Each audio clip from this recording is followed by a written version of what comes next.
Assalamualaikum. Alhamdulillah, balik lagi di channel aku. Eh, Mudah-mudahan kalian, siapapun yang nonton video ini, semoga selalu dalam kesehatan dan lindungan Allah Subhanahu wa Ta'ala. Amin. Oke, guys, video kali ini kita akan ngebahas tentang poligami. Poligami, aib, apakah aib? Atau dalam poligami tidak ada kebaikan sama sekali? Gimana? Tanyakan pada rumput yang bergoyang. Enggak, guys. Uh, aku mau mengulas ini, mau ngebahas ini, biar siapapun setelah nonton video aku ini lebih bijaksana lagi ketika mendapat kabar-kabar tentang poligami, lebih menerima lagi. Dan nanti kalian tinggal oke. Ya, oke, nggak masalah. Oke, nggak masalah. Jadi intinya kalian nggak asal komen nge-hate, nggak asal komen yang kalian sebenarnya nggak tahu permasalahannya apa. Yang intinya mudah-mudahan setelah siapapun nonton video ini bisa lebih bijaksana lagi menghadapi poligami. Oke, guys.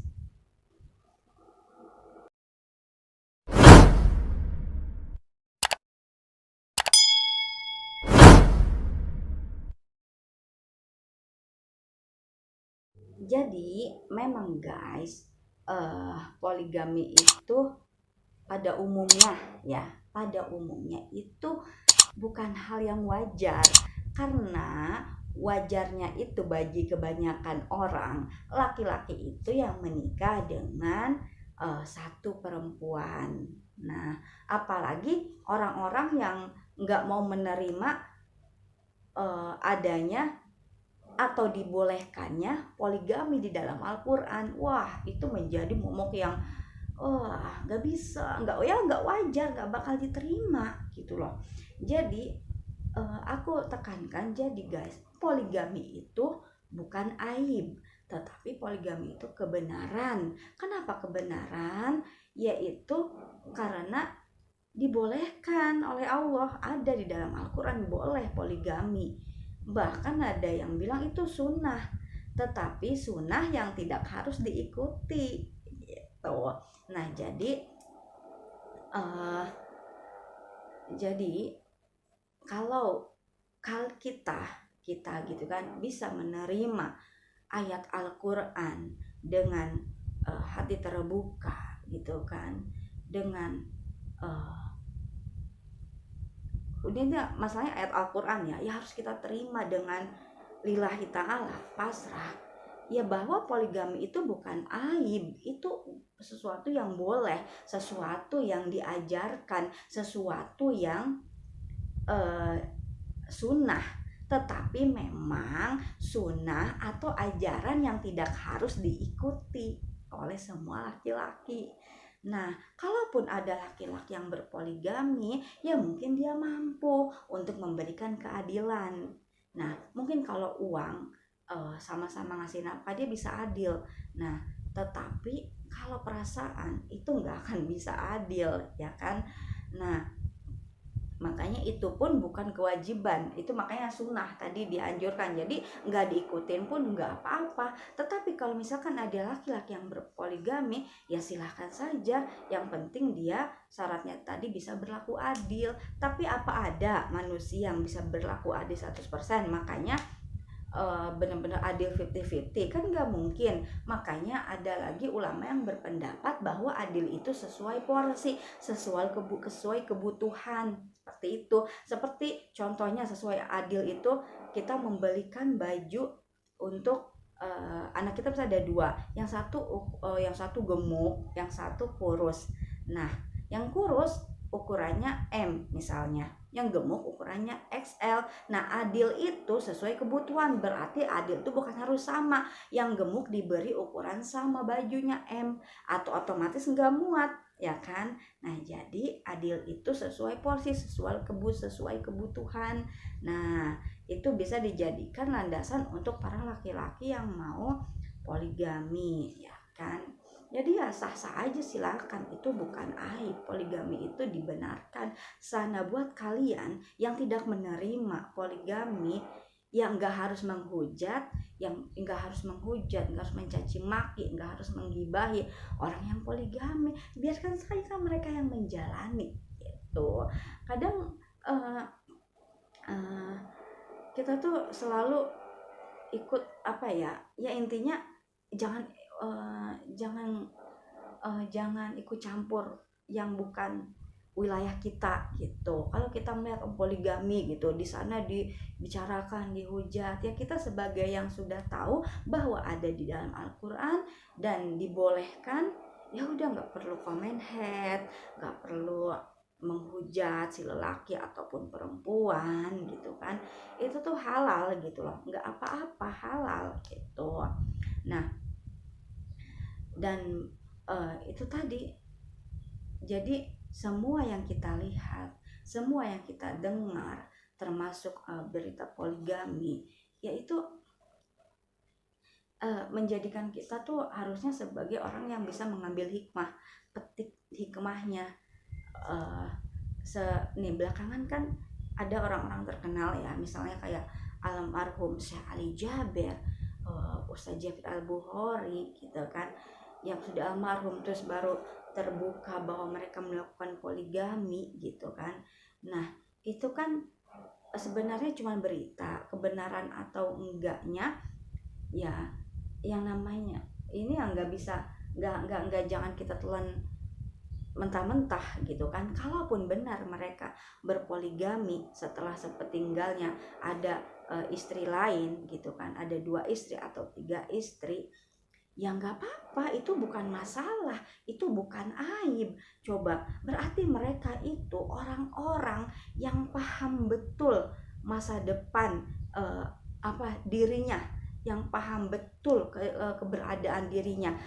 Nah, maksud aku, jika saja mereka di waktu hidupnya jujur bahwa mereka seorang yang berpoligami 2 sampai 3 gitu kan, otomatis guys, dakwahnya itu bisa saja berhenti seketika itu juga, atau bahkan dakwahnya itu nggak bisa meluas. Karena apa? Karena mereka tahu banyak orang-orang yang sensitif tentang poligami gitu kan, nggak menerima poligami gitu. Nah, akhirnya ya nggak masalah juga kalau mereka menyembunyikan. Yang penting kan istri pertama tahu istri keduanya siapa, istri keduanya tahu istri ketiganya siapa. Jadi selama yang menjalankannya itu merasa baik-baik saja, ya berarti nggak ada masalah, ya kan? Ya, kita nggak perlu ikut-ikutan menghujat, nggak perlu ikut-ikutan komen head, nggak ada gunanya, malah kita yang rugi sendiri, ya kan? Apalagi mereka nggak kenal siapa kita, nggak pernah mengganggu kita, nggak pernah nyenggol-nyenggol kita, kok kita menghujat, menghina, mencari, ngapain? Bangkrut, kita yang jadi bangkrut sendiri gitu kan. Amalan-amalan kita hilang gara-gara menghujat orang, gara caci maki orang. Ya kecuali mungkin dia pernah ganggu atau apa, ya masih masuk akal lah gitu kan. Kalau kita menghujat, ya manusiawi, nggak ada masalah. Yang penting ini nggak kenal, nggak apa, mereka berpoligami kok kita yang ribut, itu ngapain gitu loh, ya kan. Nah, yang kedua, apakah tidak ada kebaikan dalam poligami? Jadi gini ya guys, Allah itu mensyariatkan sesuatu pasti banyak positifnya. Yang namanya hidup pasti ada positif dan negatif, itu pasti gitu kan. Nah, banyak positifnya juga pasti ada negatifnya, itulah hidup. Begitu juga dalam poligami, apapun lah, bukan poligami aja. Nah, sekarang kita membahas laki-laki yang poligami gitu kan, yang menikah lebih dari 2, 3 dan seterusnya. Jadi itu otomatis Allah menciptakan manfaatnya gitu kan. Ya, manfaatnya apa? Itu tadi, salah satunya mungkin yang mau punya banyak keturunan gitu kan, yang mau punya banyak keturunan tetapi istri yang pertamanya hanya bisa memberikan terbatas. Nah, itu bisa poligami, akhirnya bisa mendapatkan banyak keturunan gitu loh. Nah, dan hal yang harus kalian tahu ya, orang-orang yang anti Islam itu salah satunya itu mereka takut kalau orang-orang muslim itu banyak keturunannya. Karena apa? Mereka khawatir kalau keturunan muslim-muslim itu akan menjadi orang-orang yang benar gitu loh, orang-orang yang memegang teguh agamanya. Itu takut mereka tuh. Jadi itu salah satunya. Jadi Allah itu memberikan manfaat bagi yang ingin memperbanyak keturunan, bisa dengan poligami jika si istri yang sebelumnya tidak bisa memberikan banyak, seperti itu. Iya guys, jadi salah satu manfaatnya lagi, itu pernah ada penelitian bahwa jumlah perempuan itu lebih banyak dari jumlah laki-laki. Nah, kan kasihan kalau perempuan-perempuan itu tidak menikah kayak gitu. Nah, jadi ini senjata buat orang-orang yang tidak menerima ayat-ayat Allah gitu ya. Salah satunya ayat tentang poligami, pasti mereka itu akan berkomentar, coba poligaminya ikut seperti Nabi yang apa namanya, yang nenek-nenek tua atau apa janda-janda tua apa.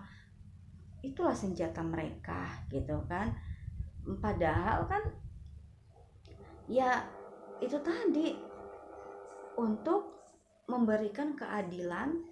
Salah satu manfaatnya bagi perempuan-perempuan yang belum menikah itu bisa menikah gitu kan, karena pada dasarnya juga laki-laki itu lebih takut menikah daripada perempuan. Karena apa? Perempuan itu kan kalau sudah menikah di bawah suami dan harus ditanggung jawabi oleh suami. Sedangkan kan laki-laki harus memberikan tanggung jawab kepada istri. Nah, banyak laki-laki yang merasa fakir itu akhirnya tidak mau menikah. Itu banyak.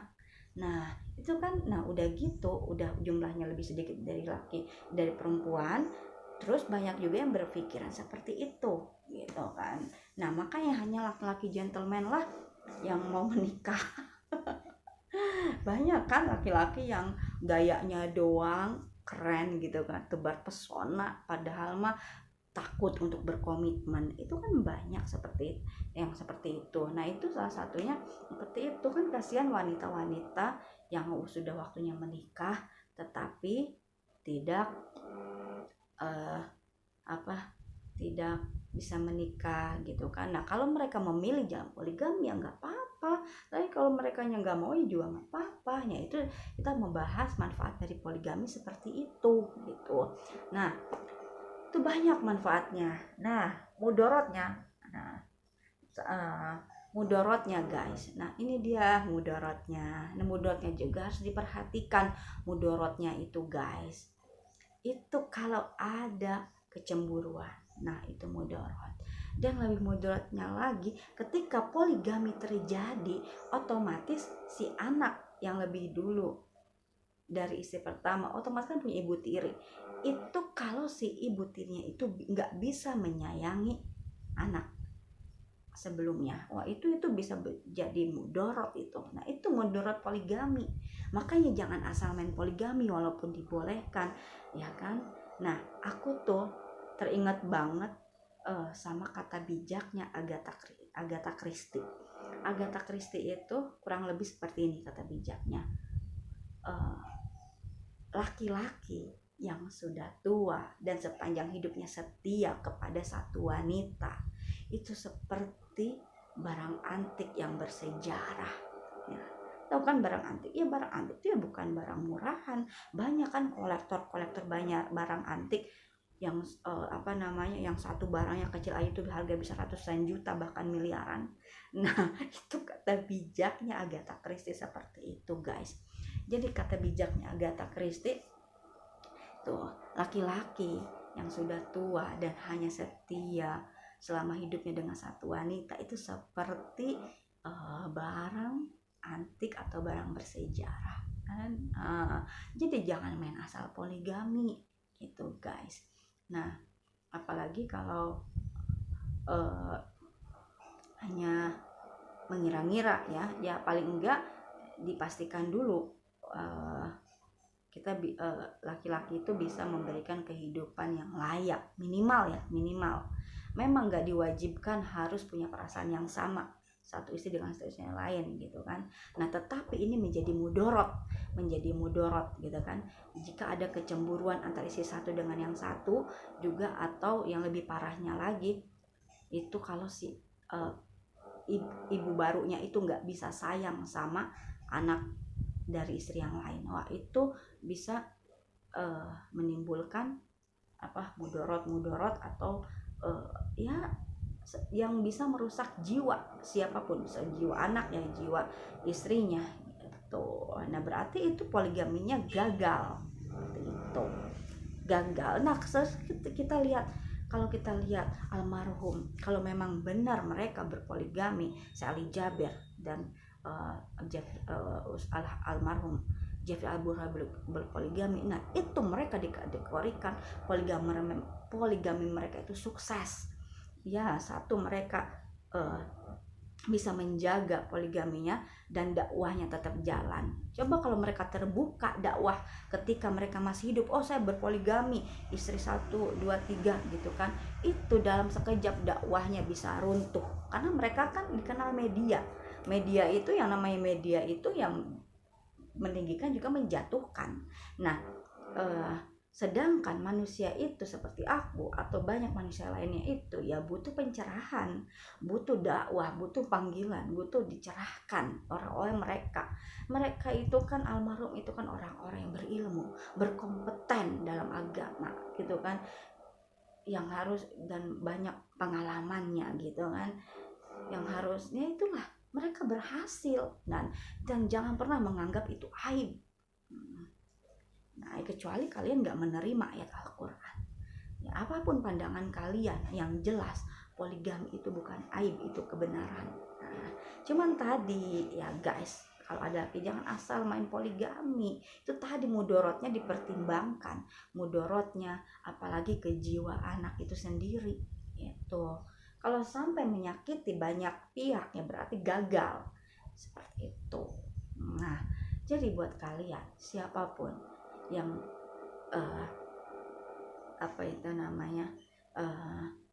yang sudah nonton video ini bisa lebih bersikap bijak dan menerima dan memahami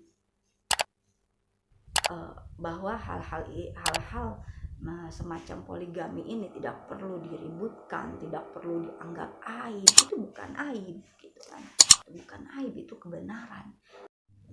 Terus aku sendiri mau nggak dipoligami? Nah, tonton video selanjutnya. Oke. Thanks for watching. Jangan lupa like and subscribe dan nyalakan loncengnya karena subscribe itu gratis. Wassalamualaikum warahmatullahi wabarakatuh.